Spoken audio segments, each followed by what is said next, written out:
নমস্কার বন্ধুরা, আমার ছাদ বাগানে সবাইকে স্বাগত। বন্ধুরা, আমার থাম্বনেল আর টাইটেল দেখে নিশ্চয়ই বুঝতে পেরেছেন আমি কি দেখাতে চলেছি আজ।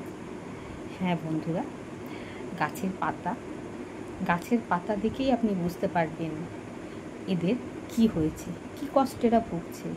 মানুষ কোনো অসুস্থ হলে, দাঁতে ব্যথা হলে, মাথার যন্ত্রণা করলে, গা চুলকালে তার বাবা মা বা গুরুজনদের বলে বা বন্ধুবান্ধবকে বলে যে আমার এইটা হচ্ছে, ডাক্তারের কাছে নিয়ে যাওয়া হয়। কিন্তু এরা তো কথা বলতে পারে না। এদের অস্ফুট স্বর দেখেই আমরা বুঝতে পারবো যে কি হয়েছে। তা আমি তো এদের নিয়ে নাড়াচাড়া করি না বন্ধুরা। আমি আচার্য জগদীশচন্দ্র বসু নই, তবুও গাছের কাছে থেকে এদের সঙ্গে অস্ফুট স্বরে কথা বলে আমি কিছুটা উপলব্ধি করতে পারি। তা সেই সম্বন্ধে আমি আপনাদের বলব। বন্ধুরা, এটা দেখুন আমার সুস্থ সবল পেয়ারা গাছ, একদম সবুজ হয়ে আছে, প্রচুর পেয়ারা ধরে আছে, কিন্তু পাতার মধ্যেখানে একটু ফুটো ফুটো। প্রায় পাতায় আমি আসি, গাছটা যখন দেখি সকালে জল দেওয়ার পর দেখি দু একটা পাতায় ফুটো ফুটো। তার মানে পাতা ছিদ্রকারী কোনো পোকা আক্রমণ করছে এবং রাত্রিবেলা এসে পাতার সবুজ কণাগুলো খেয়ে নিচ্ছে, আর খেয়ে সে জীবন ধারণ করছে। আর নিচে ছোট ছোট মানে গোল গোল মলও পড়ে থাকে ওদের। তাহলে এদের এই পাতা দেখে আমি জানতে পারছি এরা কী রোগে আক্রান্ত বা কি হয়েছে এদের। তাহলে পোকাগুলোকে তো দমন করতে হবে। আর আমি তো রাসায়নিক সার একদমই পছন্দ করি না, দিও না, পরিমাণও বুঝি না। তাহলে আমি কি করব, এদের ঠিক সূর্য অস্ত যাওয়ার আগে 5:30 থেকে 6টার সময় 1 লিটার জলে 2.5 গ্রাম মতন নিম তেল হচ্ছে জৈব পেস্টিসাইড, ভালো করে গুলে স্প্রেয়ার বোতলে নিয়ে এই পাতাগুলোর ওপর ছিটিয়ে দেবো। আজই এটা আমি করব, এখন ভিডিও করছি, আজই এটা আমাকে করতে হবে, না হলে গাছটাকে আমি ভালো রাখতে পারবো না। তাহলে আমি বললাম না, এদের পাতা দেখে আমাকে রোগ নিরূপণ করতে হবে, যেহেতু আমি ওদের মা। আজ এটা করব এবং গাছটাকে আমি সুস্থ সবল রাখবো, রোগ পোকাহীন নীরোগ রাখতে সমর্থ হবে তবে, এবং সেটা করব জৈবভাবে। কারণ এই ফলগুলো আমরা খাবো। দেখুন একটা মিলিবাগও লেগেছে, দেখেছেন? একটা মিলিবাগও হয়েছে। তাহলে মানে ওতে যদি না মরে, মিলিবাগের জন্য একতারা 1 লিটার জলে 1.5 গ্রাম 1 চিমটি দিয়ে স্প্রে করব। দেখুন বন্ধুরা, এই জবা গাছগুলো রোগ পোকা লাগেনি, কিন্তু পাতাগুলো কেমন ছোট ছোট হয়ে যাচ্ছে আর একটু বাদামি বর্ণের হয়ে যাচ্ছে। জবা গাছ তো একটু খেতেও ভালোবাসে, একটু জলও বেশি ভালোবাসে। তা হয়তো জল কম হয়ে যাচ্ছে এখন, এই রোদ্দুরে ছাদে ওঠাও যাচ্ছে না ঠিক মতন। কুঁড়িগুলো দেখুন ছোট্ট ছোট্ট হয়ে গেছে, ফুলগুলো পাতাগুলো ছোট ছোট হয়ে গেছে, সরস্বতী জবা। তাই এদের আমার খাবার প্রয়োজন, খাবার আরও লাগবে দেখে মনে হচ্ছে, কারণ এতে রোগ পোকা হয়নি। খাবার দিলে এরা সবুজ সতেজ এবং প্রচুর ফুল দেবে, আর পাতাগুলো বড় বড় হয়ে উঠবে। তা কী খাবার দেব? আমি তো জৈব খাবার পছন্দ করি। কলার খোসা কুচি কুচি করে কেটে তার সঙ্গে একটু হাড় গুঁড়ো আর সর্ষে খোল ভিজিয়ে রেখে 24 ঘন্টা, এখন তো গরমকাল, 24 ঘন্টা ভিজিয়ে রাখলে হবে। তারপর সেটা ছেঁকে পাতলা করে সেই জলটা এদের দিয়ে দেব, তাহলেই সবুজ সতেজ হয়ে যাবে।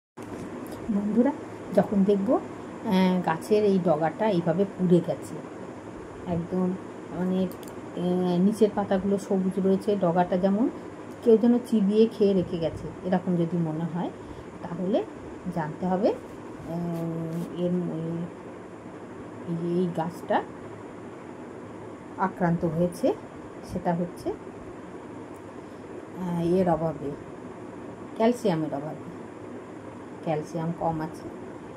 এইবার ওকে, আর এইভাবে কুঁড়ি ঝরে যাওয়া, তারপরে আপনার পাতার কিনারাগুলো একটু একটু ছোটো হয়ে যাওয়া, অযথা ডাল কুঁড়ি এরকম পুড়ে যাওয়া, তখন এর প্রতিকার হিসাবে আমাদের দিতে হবে পটাশিয়ামের অভাব হতে পারে। এটা পটাশিয়ামের অভাবের জন্য মানে এইভাবে কুঁড়ি ঝরে যায়, হয় তখন কলার খোসা আমি জৈবভাবে করতে পারি। কলার খোসা কুচি কুচি করে জলে ভিজিয়ে, আর পেঁয়াজের খোসা কুচি কুচি করে জলে ভিজিয়ে সেই জলটা রেখে আমি গাছে স্প্রেও করতে পারি বা গোড়াতেও দিতে পারি। আর এগুলো গুঁড়ো করে মিক্সিতে গুঁড়ো করে গাছের গোড়াটা খুঁড়ে আমি এটা দিতে পারি। তাহলে একটা কুঁড়িও ঝরবে না, একটা ফুলও ঝরবে না, আর গাছও সুন্দর থাকবে। আর গাছের যে এই যে পোড়া পোড়া ভাব হয়ে গেছে সেগুলোকে বেছে বেছে কেটে কেটে ফেলতে হবে, গাছটা যাতে পরিষ্কার থাকে। ঠিক এইভাবে এর যত্ন নিতে হবে। আর এরা তো কথা বলতে পারে না যে আমার এইটা আমার খেতে ইচ্ছা করছে বা এইটা আমার দরকার, এরা বলতে পারে না। আমাদেরকে বুঝতে হবে। এই গাছটা সুন্দর ফুল দিচ্ছিল, হঠাৎ করে এই রোগে আক্রান্ত হয়েছে। বন্ধুরা, এই গাছটা দেখুন আমার কেমন বাদামি হয়ে গেছে, ফসফরাসের অভাব হয়েছে। তাই আমি একে কী করব, আগাছাগুলো প্রথমে এইভাবে তুলে দেব। আগাছার সঞ্চার হয়েছে। আগাছা থাকলে গাছ তো পুষ্টিমূল্যগুলো পুরো খেয়ে নেয়। আগাছাতে গাছটার বাড় বৃদ্ধি কমে যায় এবং এইভাবে হলুদ হয়ে যায়। এটা আমার একটা রঙ্গন গাছ, খুব সুন্দর ছিল।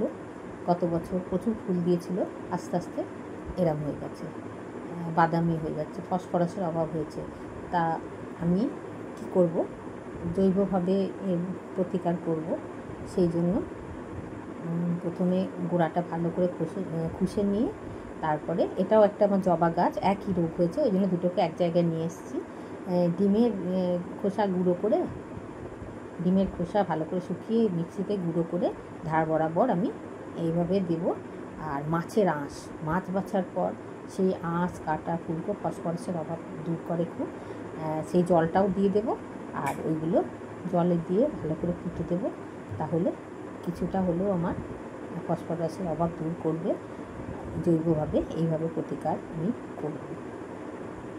বন্ধুরা, এই গাছটা দেখুন, এটা আমার টগর গাছ। দেখুন সবুজ পাতা মধ্যে কেমন হলুদ হয়ে গেছে। গাছটা রোগা, মানে ধারগুলো আবার খাওয়া হয়ে গেছে, কিন্তু কোনো পোকার ডিম বা মল নিচে পড়ে নেই, এইভাবে এরকম হয়ে যাচ্ছে। তা এই পাতা দেখে বুঝতে হবে গাছটায় ম্যাগনেসিয়ামের অভাব হয়েছে। দেখেছেন পাতাগুলো, ম্যাগনেসিয়ামের অভাবে এরকম হয়েছে। তাহলে ম্যাগনেসিয়ামের অভাব আমি জৈবভাবে কী করে পূর্ণ করব সেটা বলবো। আমি 1 লিটার জল নেব, এটা ক্লোরোসিস রোগ বলে। আচ্ছা, 1 লিটার জল নেব। 1 লিটার জলে 5 গ্রাম এপসাম সল্ট, এটা ম্যাগনেসিয়াম সমৃদ্ধ, ওইটা নিয়ে আমি পাতায় স্প্রে করব দিনের বেলায়। তাহলে যে ক্লোরোসিস রোগটা,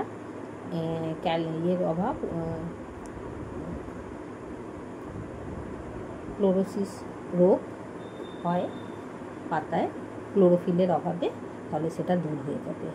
এভাবেই বন্ধুরা, এবার আসলাম আমার লেবু গাছটার কাছে। দেখুন এই পাতাটা দেখে কী বুঝতে পারছেন? এই পাতাটা দেখে বোঝা যাচ্ছে এর পাতা কোঁকড়ানো রোগ হয়েছে। এক ধরনের পোকা আক্রমণ করছে এবং রসটা শুষে নিচ্ছে, আর পাতাগুলো নৌকার ডিঙের মতন উল্টে যাচ্ছে, কুঁকড়ে যাচ্ছে। আর পাতার উপরেও একটা আলপনার মতন দাগ হচ্ছে। দেখুন দেখাই আমি, এই দেখুন আলপনার মতো দাগ, তার মানে কোনো পোকা যাচ্ছে, তার রসটা পাতার মধ্যে আলপনা অঙ্কন করে দিয়ে যাচ্ছে। তাহলে এর প্রতিকার কি? এর প্রতিকার হচ্ছে পাতা কুঁকড়ে যায়, ক্যালসিয়ামের অভাবে কিছুটা চুন প্রয়োগ করতে হবে গোড়ায়, যে চুন ব্যবহার করি ওটা গোড়া খুঁড়ে দিয়ে 1 চামচ করে প্রতিটা গাছের গোড়ায় করতে হবে। আর জৈব কীটনাশক কাকা, ওইটা ঠিক সন্ধ্যার আগে পাতায় পাতায় স্প্রে করতে হবে 1 লিটার জলে 5 ml দিয়ে। বন্ধুরা, তাহলে পাতার চেহারা দেখে বুঝতে হবে তার কি কষ্ট, এবং তার প্রতিকার করতে হবে জৈবভাবে, ভালোবেসে সোহাগের পরশ দিয়ে তার প্রতিকার করতে হবে এবং তাকে সুস্থ রাখতে হবে, একদম মায়ের মতন, মায়ের ভূমিকা নিতে হবে। এইভাবে আমি যেভাবে করলাম, তাহলে আপনার ছাদ বাগান হয়ে উঠবে একদম সম্পূর্ণ রোগ পোকাবিহীন, গাছপালা থাকবে এবং পরিবেশ হয়ে উঠবে সুন্দর, স্বচ্ছ, নির্মম। ছাদ বাগান দেখে সবাই প্রশংসা করবে এবং ফল ফুল সবজি দেখে সবাই অনুপ্রাণিত হবে একটা ছোট্ট ছাদ বাগান করার। বন্ধুরা, এতক্ষণ ধৈর্য ধরে দেখলেন, আমার ভিডিওটা কেমন লাগলো একটু জানাবেন, আর লাইক কমেন্ট শেয়ার করবেন। টাটা, অনেক ধন্যবাদ। কী ধরনের ভিডিও দেখতে চান জানাবেন বন্ধুরা।